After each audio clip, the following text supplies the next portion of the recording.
नमस्कार साथियों, कौटिल्य बलरामपुर के ऑफिशियल यूट्यूब चैनल पर आपका स्वागत। आइए देखते हैं आज दिनांक 1 मई 2023 के दैनिक समाचार।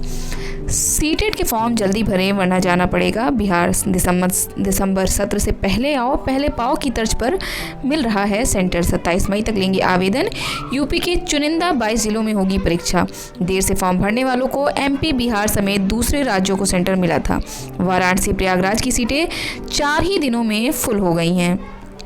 9000 छात्रों ने पीजी के लिए कराया पंजीकरण। इलाहाबाद विश्वविद्यालय एवं संबद्ध कॉलेजों के शैक्षिक सत्र 2023-24 में परास्नातक में दाखिले के लिए 25 अप्रैल से ऑनलाइन आवेदन शुरू हैं।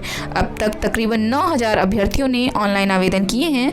इसमें से तकरीबन 2500 से ज़्यादा अभ्यर्थियों ने फीस जमा कर अंतिम रूप से फॉर्म सबमिट कर दिया है। 14 मई को हुई होगी पीसीएस की प्रारंभिक परीक्षा। पीसीएस 2023 की प्रारंभिक परीक्षा 14 मई को प्रस्तावित है। 13 मई को नगर निकाय चुनाव की मतगणना होनी है। ऐसे में परीक्षा तिथि को लेकर अभ्यर्थियों में उहापोह की स्थिति थी। हालांकि आयोग ने स्पष्ट किया है कि परीक्षा के आयोजन में कोई बाधा नहीं है। प्रारंभिक परीक्षा पूर्व निर्धारित कार्यक्रम के अनुसार 14 मई को ही होगी। मूल्यांकन के बाद सामने आ सकते हैं सामूहिक नकल के नए मामले। प्रोफेसर राजेंद्र सिंह राज्य विश्वविद्यालय की वार्षिक परीक्षाएं शुरू होने के बाद अब तक 3 कॉलेजों में सामूहिक नकल के मामले पकड़े गए हैं। वन दरोगा की मुख्य परीक्षा में पकड़ा गया है सॉल्वर। प्रयागराज के कोचिंग संचालक ने 4 लाख में की थी छात्र से डील। सॉल्वर की मदद से पास की सेना भर्ती की परीक्षा हुए गिरफ्तार। बीसीए में मिलेगी किसी भी वर्ष कोर्स छोड़ने की और दाखिले की सुविधा। नई शिक्षा नीति लागू होने से कोर्स छोड़ने पर साल नहीं होगा बर्बाद। सर्टिफिकेट या डिप्लोमा मिलेगा। नौकरी के साथ करें एमटेक, एआई और साइबर सिक्योरिटी की पढ़ाई। दोबारा पढ़ाई शुरू करने पर सिर्फ बचा कोर्स ही पढ़ना होगा, पिछला कोर्स नहीं पढ़ना पड़ेगा। सूडान से और 229 भारतीय स्वदेश लौटे। ऑपरेशन कावेरी के तहत अब तक 2185 देशवासियों की वापसी अपने घर में हो चुकी है। गृह युद्ध का सामना कर रहे सूडान में फंसे और 229 भारतीयों को रविवार को भारत लाया गया।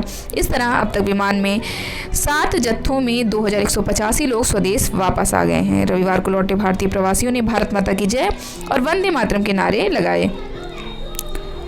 पीसीएस के इंटरव्यू में फेल तो निजी संस्थानों में मिलेगा मौका। ओवर एज मेधावियों के लिए उपलब्ध रहेंगे रोजगार के अवसर। अभ्यर्थियों का प्रमाणित डाटा तैयार करेगा यूपी पीएससी।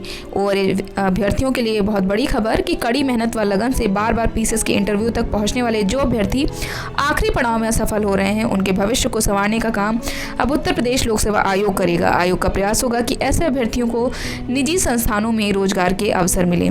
आयोग की यह पहल अभ्यर्थियों को काफ़ी राहत प्रदान करने वाली है। बड़ी संख्या में ऐसे अभ्यर्थी मिल जाएंगे जो 8-10 साल से पीसीएस परीक्षा में लगातार शामिल हो रहे हैं। कई बार इंटरव्यू तक का सफर भी पूरा किया, लेकिन अंतिम रूप से सफलता नहीं मिली। पढ़ाई के लिए मलेशिया, थाईलैंड भटकती रही छात्रा। कनाडा में पढ़ाई के लिए एक छात्रा करीब 6.5 महीने तक मलेशिया और थाईलैंड में भटकती रही। आरोपी भारत से सीधे कनाडा का वीज़ा नहीं मिलने का बहाना बनाते रहे और उसे कभी मलेशिया तो कभी थाईलैंड भेजते रहे।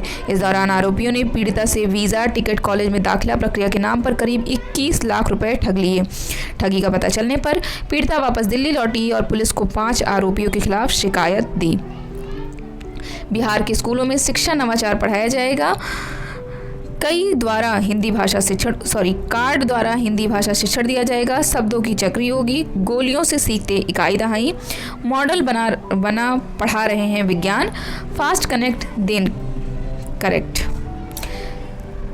12वीं के नतीजे के बाद विद्यार्थियों के लिए मुश्किल होगा स्नातक का सफ़र। यूपी बोर्ड से ही सिर्फ 42,000 छात्र पास हुए हैं।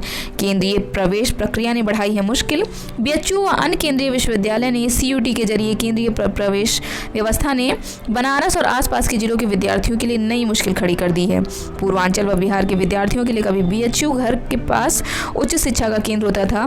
अब केंद्रीय व्यवस्था के अंतर्गत बीएचयू या आसपास प्रवेश न मिल पाने पर उनके सामने महाविद्यालयों या दूरस्थ शिक्षा केंद्रों में ही पढ़ाई का विकल्प बचा है। डीयू की तर्ज पर सीएसजेएमयू से करें बीएससी ऑनर्स। संचालित हो रहे ऑनर्स संघ सामान्य बीएससी व एमएससी कोर्स। विश्वविद्यालय में 8 कोर्स में है 450 सीटें। राष्ट्रीय व अंतर्राष्ट्रीय पदक विजेता खिलाड़ियों की होगी सीटें निर्धारित। छात्रवृत्ति घोटाले में आईएएस पीसीएस अफसरों की संलिप्तता के मिले सुराग। अल्पसंख्यक समाज कल्याण व दिव्यांग सशक्तिकरण के अधिकारी शामिल। छात्रवृत्ति घोटाले में अल्पसंख्यक कल्याण, समाज कल्याण और दिव्यांग सशक्तिकरण के अधिकारियों की संलिप्तता के पुख्ता प्रमाण प्रदर्शन निदेशालय ईडी को मिले हैं। इनमें कई आईएएस व पीसीएस अफसर भी हैं जिनको घोटाले की रकम का हिस्सा पहुंचाया जा रहा था। घोटाले के गिरफ्तार हाइजिया एजुकेशन ग्रुप के संचालकों से पूछताछ में ये नाम सामने आए हैं। आइए देखते हैं रोजगार से संबंधित कुछ समाचार। एम्स भटिंडा में 67 पदों पर रिक्तियां निकली हैं। प्रोफेसर असिस्टेंट प्रोफेसर आदि के पद रिक्त हैं। अधिकतम आयु पदानुसार है। आवेदन शुल्क 1000 रुपये है। अंतिम तिथि आवेदन की 1 जून 2023 तक होगी। अधिक जानकारी के लिए आप इनकी वेबसाइट पर जाकर चेक कर सकते हैं। IIM अमृतसर में 21 पदों पर रिक्तियां जारी हुई हैं। गैर शैक्षणिक पदों पर भर्ती निकली है। आवेदन शुल्क 500 रुपये है। अधिक जानकारी के लिए आप इनकी वेबसाइट पर जा सकते हैं। NCERT ने 347 पदों पर जारी किया विज्ञापन। बिजनेस मैनेजर, एडिटर आदि के पद खाली हैं। परीक्षा शुल्क 1500 रुपये है। अधिक जानकारी के लिए आप इनकी वेबसाइट www.ncert.nic.in पर जाकर चेक कर सकते हैं। आवेदन की अंतिम तिथि 19 मई 2023 है। इसके अलावा प्रौद्योगिकी विकास बोर्ड में महर्षि वाल्मीकि कॉलेज ऑफ एजुकेशन में राष्ट्रीय रक्षा उत्पादन अकादमी नागपुर में भी तमाम रिक्तियां निकली हैं। अधिक जानकारी के लिए आप इन सभी के वेबसाइट पर जाकर चेक कर सकते हैं। ऐसे ही कंटेंट के लिए बने रहे हमारे साथ। Thank you so much.